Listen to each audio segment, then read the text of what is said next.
The snow fell thick and heavy that night, swallowing the world in white silence. It wasn't gentle, no, this was the kind of storm that tested who was meant to live and who wasn't. The wind tore across the open plains, dragging clouds of ice and dust with it, howling through the broken trees like a chorus of ghosts. And through that merciless cold, a girl stumbled barefoot, her thin cotton dress clinging to her skin, her arms wrapped tight around herself as though she could hold in the last of her warmth.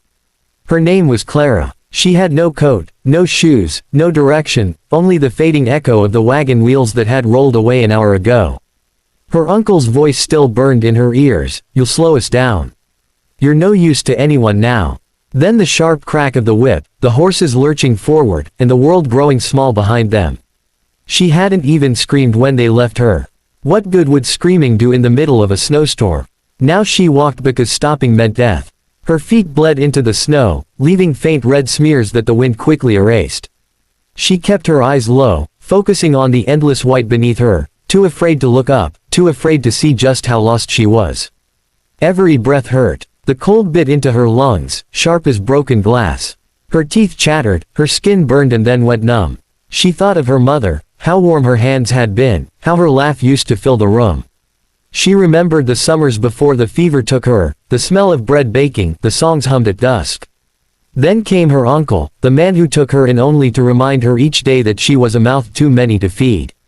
She had thought it was kindness when he brought her west. Now she knew better. The trees loomed ahead like dark sentinels, their heavy branches sagging under the weight of snow. Clara stumbled toward them, hoping for a little shelter from the wind. Her knees buckled as she reached the edge of the forest, and she dropped to the ground, her fingers clawing weakly at the frozen earth. The snow stung her skin like needles. Her lips moved soundlessly, trying to pray, but her voice was gone. The sky above was endless gray, and the flakes that fell onto her lashes made it hard to keep her eyes open. She pressed her face into the crook of her arm, whispering, "I don't want to die," though she could barely hear her own words. The thought of sleep was tempting. It felt soft, warm even, but she remembered what her mother had said once, long ago, "When you're too tired to fight, that's when death comes for you." So she forced her body up, step by step, swaying like a drunkard. She walked again, deeper into the forest, following nothing but instinct. Each branch creaked overhead, each gust of wind carried whispers that sounded almost human. The world blurred in front of her eyes. She thought she saw light once, but it vanished, leaving only darkness and snow. Miles away, in a cabin tucked against the base of a low hill, Elijah Kane sat alone by the fire. The wind rattled his windows, and the storm hissed through the cracks in the wood, but he barely noticed. He was a man used to silence. The fire popped, throwing orange light over his worn boots and the old rifle hanging above the door. It had been 2 years since his wife died, and in that time, words had become useless things to him. He was mending a piece of leather when he heard it, a faint sound, distant, almost lost in the wind. He frowned, setting the leather aside. Probably just the storm, he thought. But there it was again. A cry. Faint, broken, but human. He stood, grabbed his lantern, and pulled on his heavy coat. The wind hit him like a wall when he opened the door. Snow whipped across the porch, swirling in thick white sheets. He squinted into the darkness, scanning the tree line. For a moment he saw nothing. Then, movement. A small shape collapsing near the forest's edge. He didn't think. He just ran. Each step crunched through the deep snow, his breath coming in visible bursts. The lantern swung wildly in his hand, casting weak light over the ground. When he reached her, his heart nearly stopped. She was curled on her side, her skin pale as the snow around her, her lips tinged blue. Her eyes were half open, glassy, unfocused. "Hey," he said, dropping to his knees. "Can you hear me?" No response. He brushed the snow from her hair, the strands stiff with frost. She was light, far too light, when he lifted her. For a terrifying moment, he thought she was gone. But then, a shallow breath, barely there. He let out a rough exhale of relief. "Hold on," he muttered, pulling his coat around her small frame. His voice came out softer, almost pleading. "You're safe now. I've got you." The snow stung his face as he turned back toward the cabin, his boots sinking deep. He could barely see through the wind, but he knew the land well enough to move by memory. The lantern's flame flickered, threatening to die out, but he shielded it with his arm and kept going. The girl's head rested against his shoulder, her breath ghosting faintly against his neck. By the time he reached the porch, his fingers were numb and his arms trembled from the weight. He kicked the door open and stepped inside, slamming it shut against the storm. The fire was still burning, its light washing over the room in a soft glow. He laid her down on a rug near the hearth and began rubbing her hands, trying to coax life back into them. "Come on, girl," he murmured. "Don't you give up now."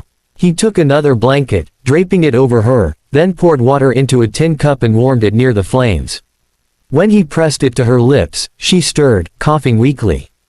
Her eyes fluttered open for a second, meeting his. "Who are you?" she whispered, her voice barely a breath. Elijah leaned closer, his face softened by the firelight.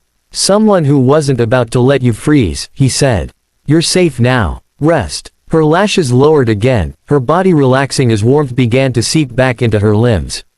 He sat beside her, staring into the fire, listening to the storm battering the walls. The cabin smelled of smoke and pine, the air thick with silence. Outside, the snow kept falling, covering the world in white.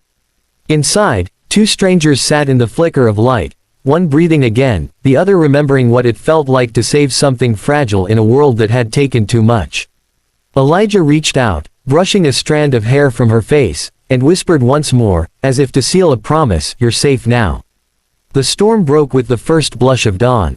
The wind had died, leaving behind a land hushed in white, every tree bowed under the weight of snow, every fence post capped like a candle. Inside the cabin, the air was warm and still, thick with the scent of wood smoke. The fire had burned low, its light now a faint orange pulse against the walls. Clara stirred beneath the blankets, her body aching but alive. For a moment she didn't know where she was. The softness under her, the gentle creak of wood, it all felt like a dream. Then she saw the man sitting by the fire. He was built like the land itself, broad shoulders, weathered hands, eyes the color of dry earth. A streak of gray ran through his dark hair, and his face was carved with the quiet lines of a man who'd seen more winters than he cared to count. He looked over when she moved, his voice deep and even. "You're awake." Clara pushed herself up slowly, confusion knitting her brow. "Where?" "You're at my ranch," he said, setting down the tin cup he'd been holding. "About half a mile from Wolf Creek. You nearly froze to death out there." The words struck her like a wave. Images flashed, snow, her uncle's back turned, the fading sound of wheels. She swallowed hard, eyes glistening. "You found me." He nodded. "Couldn't leave you to the coyotes."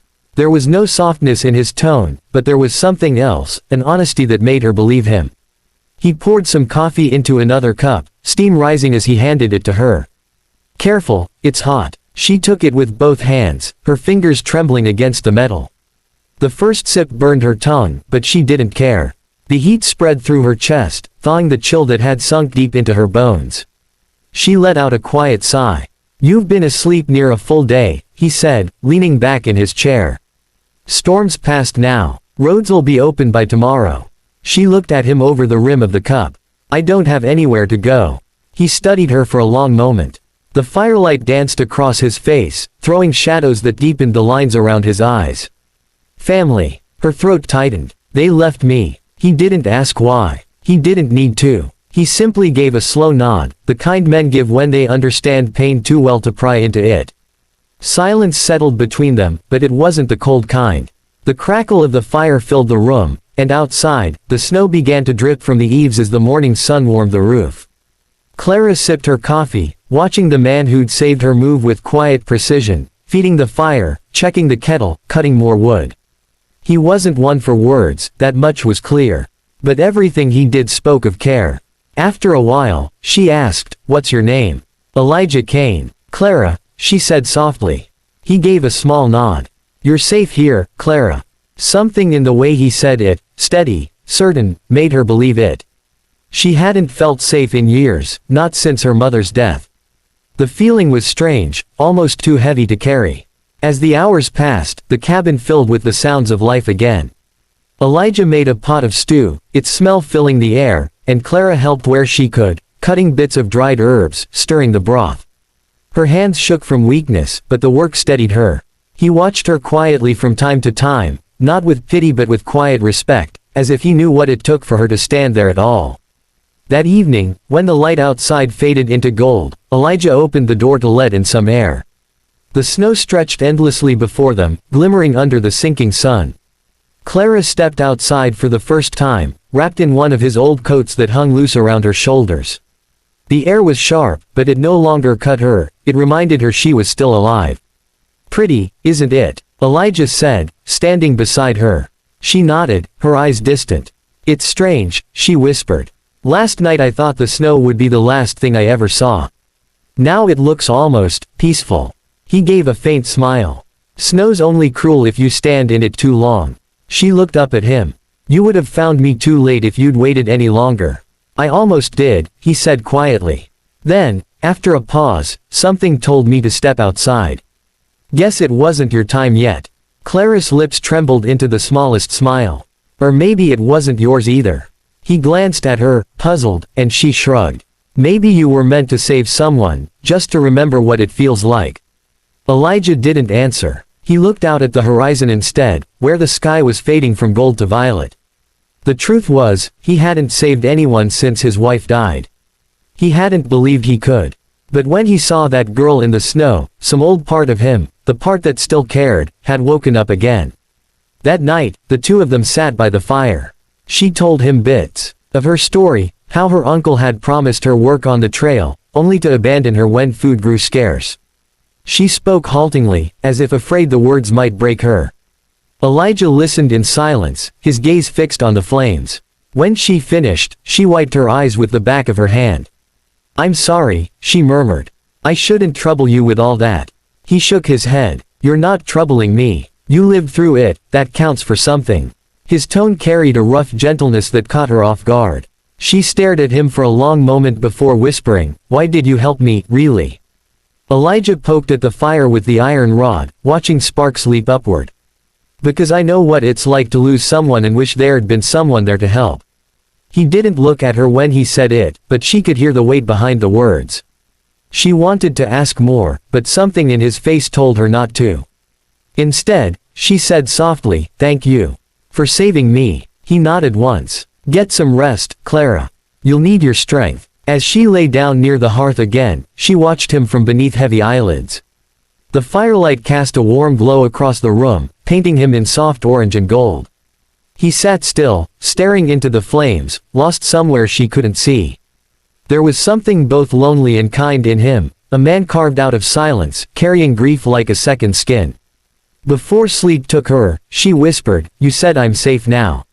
He looked up at her, his eyes meeting hers across the dim room. "You are." And for the first time in her life, she believed it. Days turned into weeks. The snow began to melt, the horses snorted restlessly in the barn, and Clara's cheeks regained their color. She helped with chores, learned to ride, laughed for the first time in years. Elijah rarely spoke of his past, but his silence no longer felt empty, it felt peaceful. Sometimes, in the quiet mornings, she would see him watching her from the porch as she fed the chickens or carried water. He'd nod once, approvingly, then turn away before she caught the faint smile tugging at his lips. One evening, when the sky was streaked with silver and dusk, Clara looked at him and said, "I don't think I was meant to die in that snow." He met her gaze, steady as ever. "No," he said softly. "You were meant to find your way here." The fire crackled between them, warm and alive. Outside, the last snow of the season began to fall. Not cruel this time, but gentle, like a benediction over the land that had once been their undoing. And in the quiet of that Wyoming night, a rancher and a girl who had both been broken by loss found something that neither of them had expected to find again: hope.